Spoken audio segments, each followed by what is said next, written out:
Okay, so I'll be honest, this is the third take I'm doing this, but the main reason why is I think the first two times I recorded this, one, I wasn't being that authentic and I took out a lot of the parts where I was ashamed of when I do explain the story, so I took that out.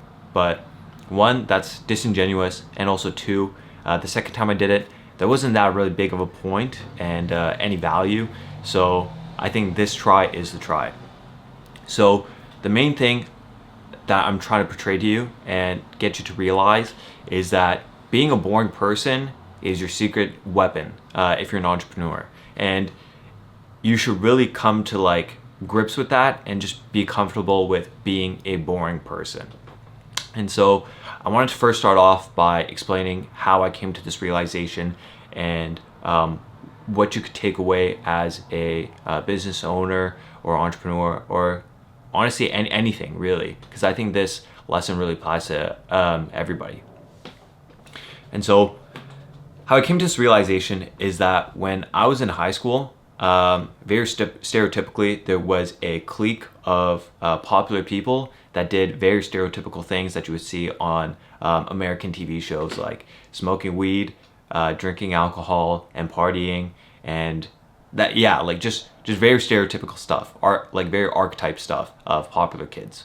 And in the beginning, I tried to fit in with them, and that was my first like main goal of high school, because I thought being friends with popular people would in turn make me popular, and in some psychological term, it would make me well accepted. And so fast forward, basically I did get accepted into that group, and over time I would constantly be out of the house, drinking, partying, all that stuff. And for a time, it was exhilarating. It was like a cool feeling. But until it got to a point where the novelty wore off and it's no longer as fun as it first was.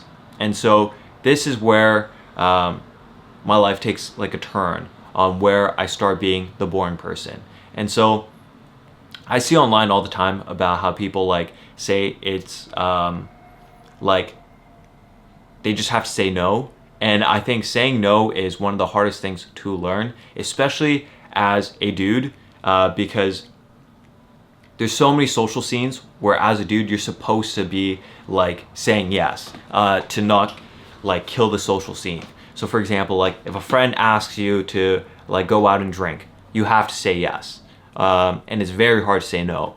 And let's say you do go out to drink and you want to stop drinking, then it's very hard to say no to stop drinking, right? And so that is the point where I was at when I was in high school, where like I didn't want to go out, but I had to socially appease other people. And so from there, how this translates to me being a better entrepreneur is that once I identified why I had such a hard time saying no, which is because I felt the external need on like I needed to be validated through other people that I was like accepted and well liked, right? And over time, I just went through like I think maybe a year and a half of just doing my own thing when I was like in grade 11, and just like didn't meet anybody, didn't talk to really anybody. I was just like a fucking solo nerd that just went to school, came back home, studied, and just that was it. Like I didn't really have that many friends, and I'd be lying if I said I hated it, because in actuality I loved it, because I just was so burnt out from that kind of lifestyle before that. And so from there, it like socially engineered my mind that like I'm very okay with being like alone, not because I can't get friends or like I just love isolation.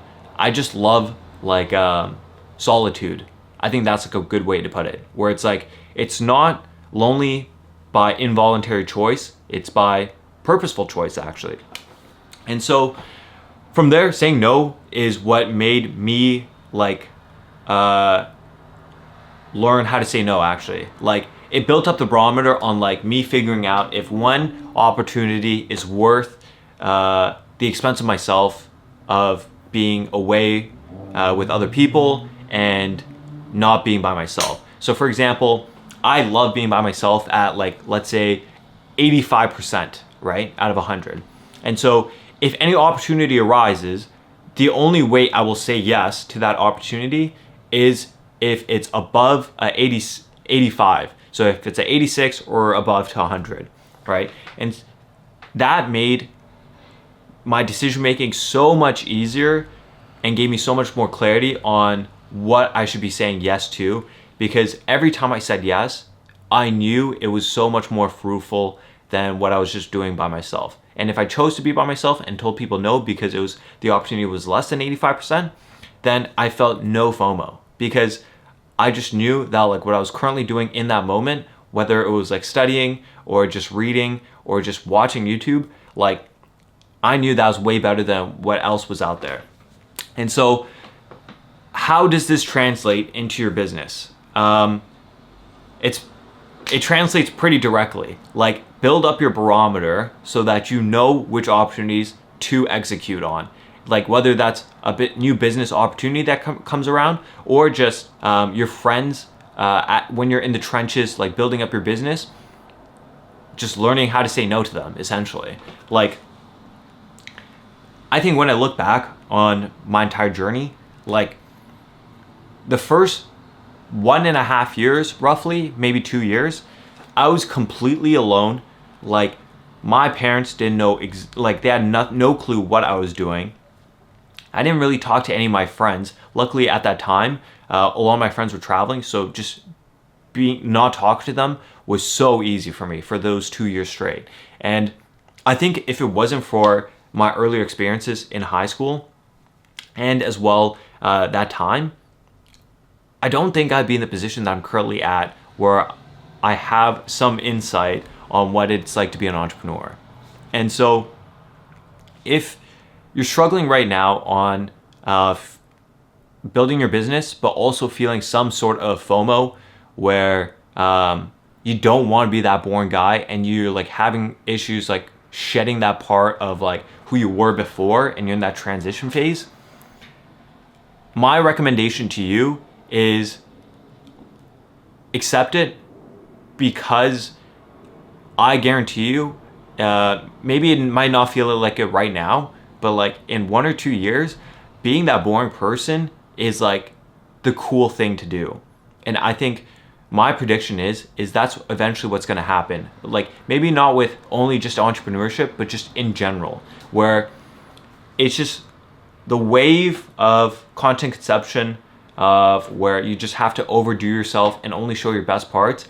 There is going to be a tipping point where there's just so much fatigue, where people are so used to it, they're so desensitized, that the pendulum will eventually swing back in the other direction, where now it's cool just showing off a regular ass day. And I think we're slowly getting there, where you even see with some people, like, they're getting popular with just showing a regular 9 to 5 on social media, right? I think the signs are already there.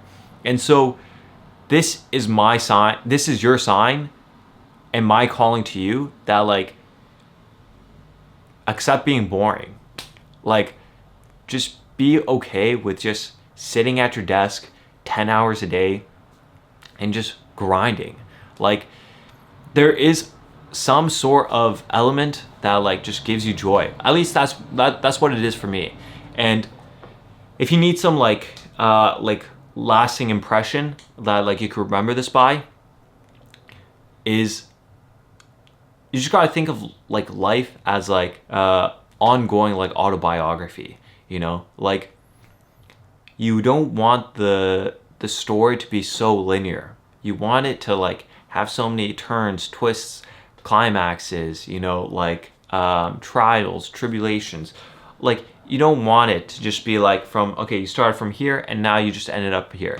You want to show like some like exciting journey, you know?